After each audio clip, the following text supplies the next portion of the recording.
বিসমিল্লাহির রহমানির রহিম। আসসালামু আলাইকুম সুপ্রিয় দর্শক, আমার কুকিং চ্যানেল দীপ কিচেনে আপনাদের সবাইকে স্বাগত। আজকে আমি করে দেখাবো একটি চাটনি রেসিপি, সেটা হচ্ছে ধনিয়া পাতার চাটনি। এখন বাজারে প্রচুর ধনিয়া পাতা পাওয়া যাচ্ছে, তাই এখনই আপনারা এই ধনিয়া পাতার চাটনিটা করে সংরক্ষণ করে রেখে দিতে পারেন।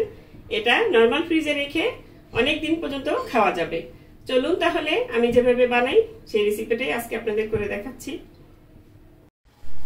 ধনিয়া পাতার আচারটা বানানোর জন্য এখানে একটু তেঁতুলের কাঠ লাগবে, সেজন্য তেঁতুল একটু ধুয়ে নিয়েছি আমি। এখন এখানে পানি যতটুকু লাগবে ততটুকু দিয়ে আমি এটা একটু ভিজিয়ে রাখবো 10 মিনিটের জন্য। আচারটা বানানোর জন্য এখানে আমি দেশি ধনিয়া পাতা নিয়েছি। এই দেশি ধনিয়া পাতাটা নেবেন, তাহলে ফ্লেভারটা খুবই ভালো আসবে। এখন আমি এই ধনিয়া পাতাগুলো বেছে নিব। অনেকে করেন কি যে এইভাবে গোড়াটা ধরে এভাবে কেটে নেয়, কেটে নিলে কিন্তু গোড়া ভিতরে থেকে যায়। এভাবে বেছে নেবেন, এই যে খুলে তারপরে এইভাবে সুন্দর করে বেছে নিতে হবে।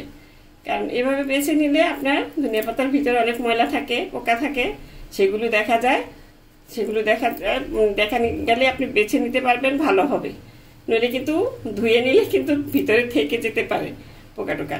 এই জন্যই বললাম যে বাছার সময় ভালো মতন একটু খুলে তারপরে বেছে নিতে হবে। এই যে এইভাবে, এই দেখুন এভাবে বেছে নিলে খুব সুন্দর হয়। এখন আমি এগুলি সব এভাবে বেছে তারপরে ধুয়ে নিব।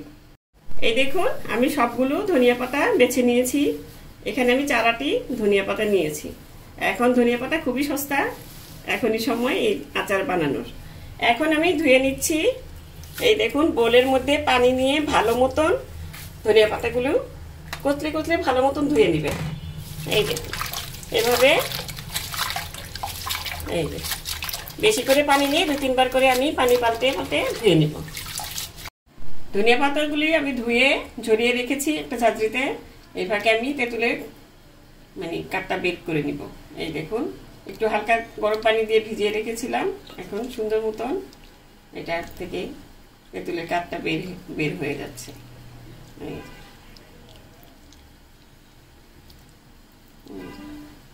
ফেলে দিবে। এই দেখুন এটা কাঠটা বের করে নিয়েছে। এখন আমি এটা সাইডে রেখে দিচ্ছি আর ধনিয়া পাতাগুলো কেটে নিচ্ছি।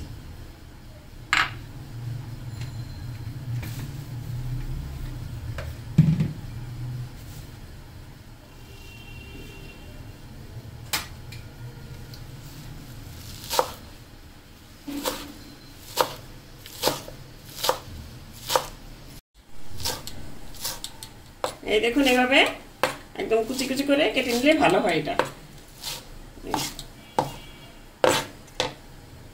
এভাবে আমি কেটে একটা বাটি দিয়ে রেখে দিচ্ছি।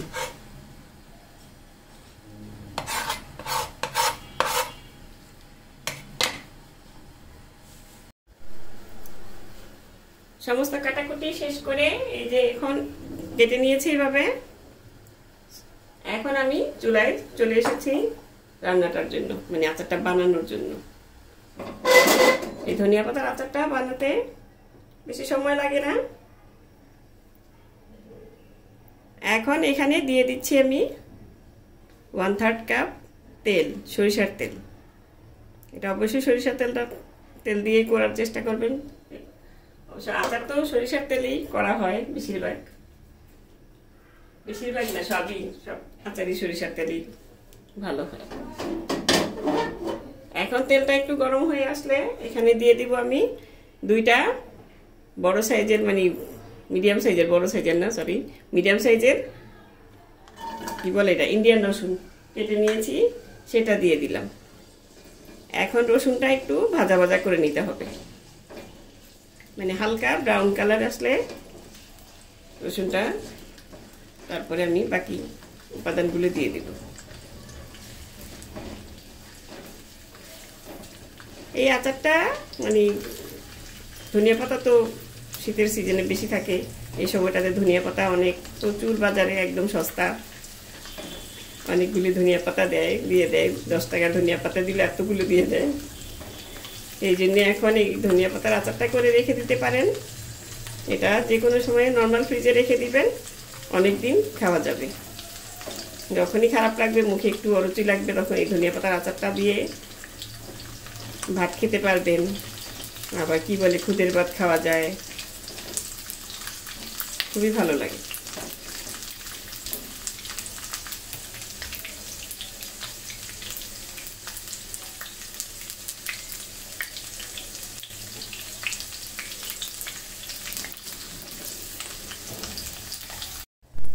এই দেখুন চুলাতে এখন চলে এসেছি আমি। এখন এই ধনিয়া পাতাগুলো একটু টেলে নিতে হবে, মানে টেলে কি শুকিয়ে নিতে হবে, যেহেতু পানি আছে এটা।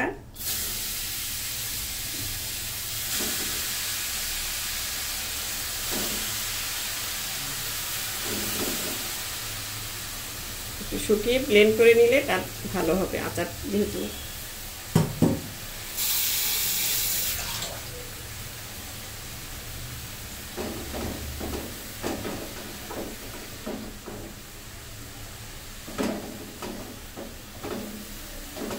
বেশিক্ষণ করবেন না, পানিটা শুকিয়ে গেলেই হবে। একটু জালটা মানে চুলার আঁচটা রাখতে হবে একটু হাই হিটেই, যাতে তাড়াতাড়ি করে পানিটা শুকিয়ে যায়। আবার বেশিক্ষণ জাল করে নিলে কিন্তু কালারটা নষ্ট হয়ে যাবে। নেড়ে চেড়ে ভালো মতন এটা আমি পানিটা শুকিয়ে নিচ্ছি। এই দেখুন দেশি ধনিয়া পাতা একদম অল্প হয়ে গেল।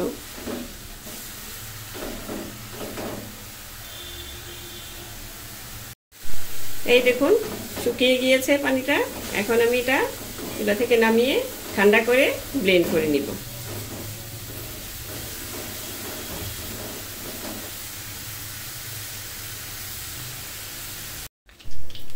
এই দেখুন রসুনটা প্রায় একটু বাদামি কালার হয়ে এসেছে।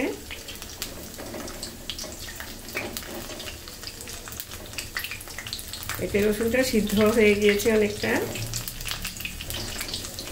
এখন এখানে চুলার আঁচটা আমি কমিয়ে দিব।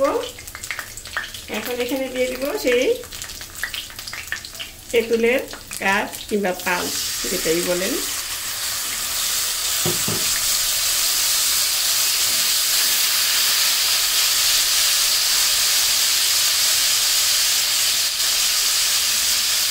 এখন দিয়ে দিচ্ছি এখানে লবণ সাথে, আর দিয়ে দিচ্ছি চিনি, এটাও স্বাদ মতো। আমি এখানে 1 চা চামচ দিয়েছি চিনি। আর এখানে দিয়ে দিতে হবে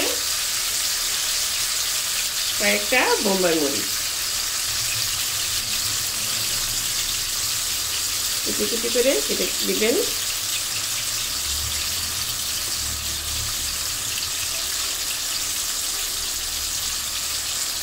যে যেমন ঝাল খেতে চান ওরকমই দিবেন।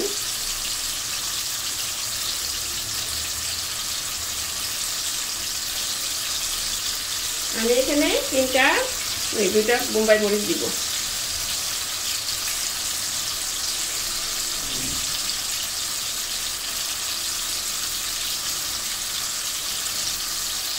ওই যে বললাম ঝালটা আপনাদের টেস্ট অনুযায়ী আপনারা দিবেন।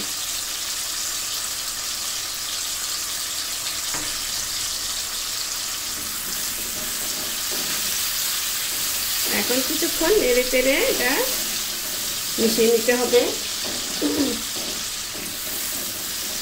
তারপরে এখানে দিয়ে দেবো আমি আচারের মশলা। এখানে আমি 1/2 টেবিল চামচ আচারের মশলা দিয়ে দিলাম। এখানে আচারের মশলাটা আমি বানিয়ে নিয়েছি ধনিয়া, জিরা আর হচ্ছে মৌরি আর শুকনো মরিচ দিয়ে। এখান থেকে 1 টেবিল চামচ দিয়ে দিলাম।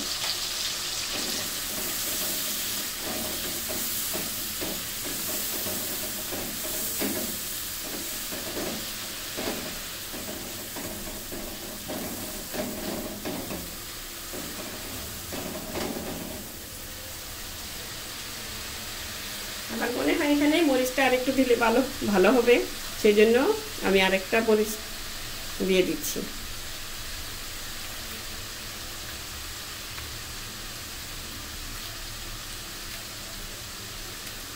মরিচটা সাবধানে কাটবেন, হাতে লাগলে কিন্তু মানে হাতে যদি আপনার মরিচটা লাগে তাহলে কিন্তু যেখানে ধরবেন সেখানেই জ্বালা পোড়া শুরু হয়ে যাবে।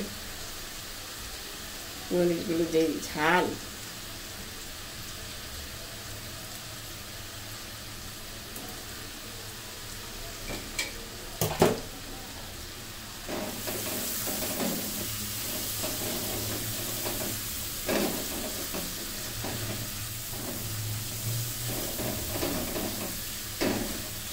এখন এটা আর 1 মিনিট নেড়ে চেড়ে আমি চুলাটা অফ করে দিব।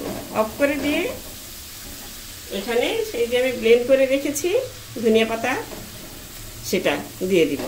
এটা কিন্তু চুলা অফ করে দিয়ে দিবেন, চুলা জ্বালানো অবস্থায় দিবেন না। এই দেখুন আমার হয়ে গিয়েছে। এখন আমি চুলাটা অফ করে দিয়েছি।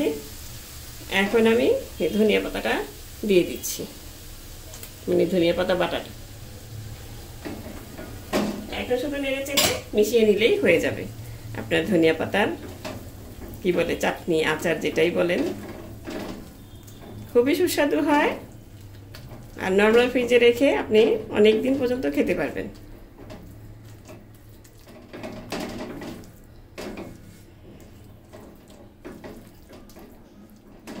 কারণ যেহেতু ধনিয়া পাতাটা কিন্তু আগেই টেলে নেওয়া হয়েছে, এখানে এটা রান্না করার কোনো প্রয়োজন নেই। রান্না করলে আপনার কালারটাও নষ্ট হয়ে যাবে, আবার মানে স্বাদটাও নষ্ট হয়ে যাবে। এই জন্য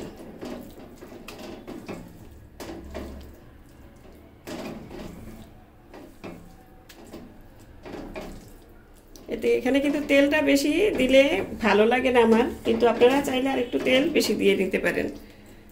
কারণ তেলটা বেশি দিলে হয় কি ধনিয়া পাতার ফ্লেভারটা অনেকটা মানে কমে যায়, সরিষার তেলের ঘ্রাণটাই বেশি আসে।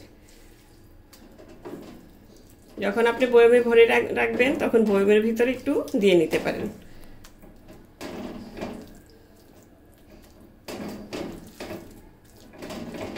এই দেখুন ভালো করে মিশিয়ে নিয়েছি। এখন আরেকটু সেই ভাজা মশলাটা মানে দিয়ে দিচ্ছি। হাফ চা চামচের মতন আমি দিয়ে নিলাম। আমি আবারও বলছি, এটা কিন্তু চুলা জ্বালানো অবস্থায় আপনারা ধনিয়া পাতার বাটাটা দিবেন না। এটা চুলাটা বন্ধ করে তারপর দিয়ে নেড়ে চেড়ে মিশিয়ে নিতে হবে। এই পর্যায়ে এখন আপনি লবণটা চেক করে নিতে পারেন।